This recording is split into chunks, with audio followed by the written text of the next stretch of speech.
Hi friends, நான் தான் உங்கள் வில்லேஜ் விவசாயி. இன்றைக்கி நம்ம குளத்தில் மீன் பிடிச்சது தான் பார்க்க போகிறோம். இதான் ஃப்ரெண்ட்ஸ் நம்ம குளம். இந்த குளத்தில் தான் நம்ம மீன் வளர்த்துட்டு இருக்கோம். நம்ம தூண்டி மூலமாக தான் இப்போ மீன் பிடிக்க போகிறோம். நம்ம குளத்தில் நிறைய திலேப்பியா மீன் தான் ஃப்ரெண்ட்ஸ் இருக்குது. அந்த மீனை தான் இப்போ பிடிக்க போகிறோம். இந்த மீனால் நம்ம மீன் வளர்க்குற கெண்டை மீன்களுக்கு போடுற தீனி இந்த மீன்கள் தின்னுட்டு போகிறதுனால கெண்டை மீன்கள் வளர்ச்சி குறையுது. அதனால தான் இந்த மீனை டிலேப்பியா ஃபிஷ்ஷும் நல்ல சுவையான மீன் தான். இந்த மீன் நல்ல சுவையாக இருக்கும் சமைச்சு சாப்பிட.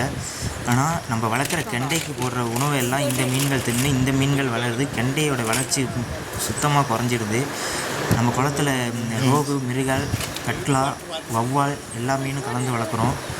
நம்ம போடுற தீனி எல்லாத்தையுமே இந்த திலேப்பியா மீன் தான் திங்குது. இந்த மீன் கூட்டம் ரொம்ப அதிகமாக இருக்குது நம்ம குளத்தில்.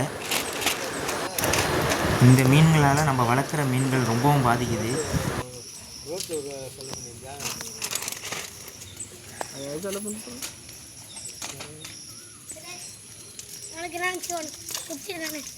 வீடியோ பார்த்துட்டே இருக்கேன் ஃப்ரெண்ட்ஸ், எந்த அளவுக்கு திலேப்பியா டக்கு டக்குன்னு மாட்டுதுன்னது.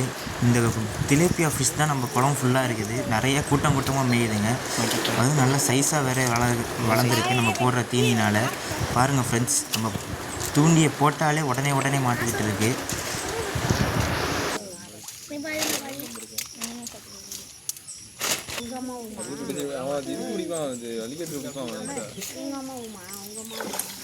பாருங்க ஃப்ரெண்ட்ஸ், திலேப்பியா ஃபிஷ் எந்த அளவுக்கு டக்குன்னு மாட்டிக்கிட்டு இருக்குன்னு. நம்ம இந்த திலேப்பியா ஃபிஷ் தூண்டியில் மாட்டினா தூண்டிலேருந்து பார்த்து தான் எடுக்கணும். ஏன்னா இந்த திலேப்பியா ஃபிஷ் மேலே இருக்கிற அந்த முள் நம்ம கையை கிழிச்சிரும்.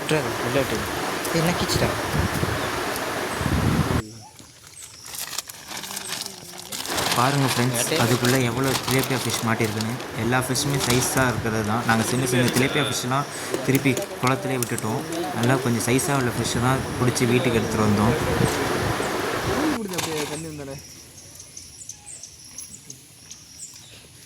இதுமாரி இருந்தால் ஜாலியாக இருக்குண்டா. மீன் போட மாட்டேண்ணா.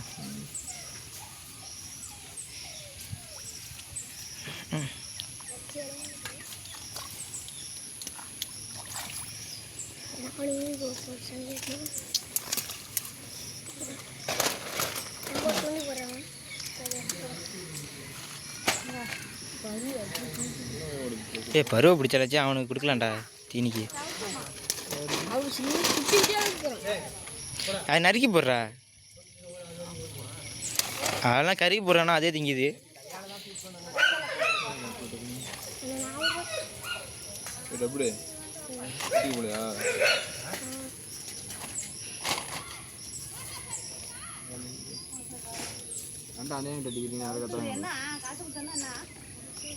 எதுக்குடா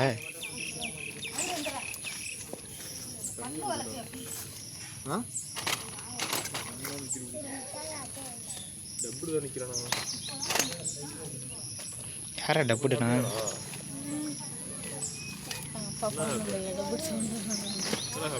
யார் அவங்க அப்பா?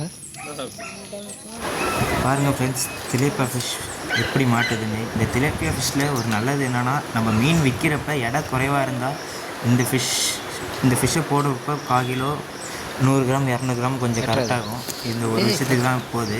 இந்த திலேப்பியா ஃபிஷ்ஷை நம்ம கடைசியாக பிடிச்சி விற்கிறப்ப லாட்டாக விற்றாலும் வியாபாரிங்க குறைஞ்ச ரேட்டுக்கு தான் வாங்குகிறாங்க. மூமெண்ட்டும் அவ்வளோவா இல்லை. இந்த திலேப்பியா ஃபிஷ்ஷால் நம்ம வளர்க்குற கெண்டைகள்லாம் தான் ரொம்ப பாதிக்கப்படுது. நம்ம போடுற தீனியில் முக்கால்வாசி தீனியை இந்த திலேப்பியா ஃபிஷ்லாம் தான் பிடிச்சி தின்னுட்டு இருக்குதுங்க. அது பார்த்துக்கலாம். இதுதான் சொல்லி அடிச்சிதுங்களாடா? யாரு இருந்து இல்லையே.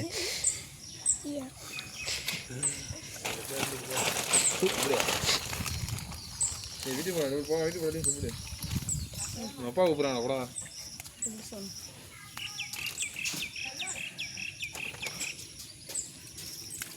நல்ல சைஸ். இது போதுமா? இது ஒரு குழம்பு.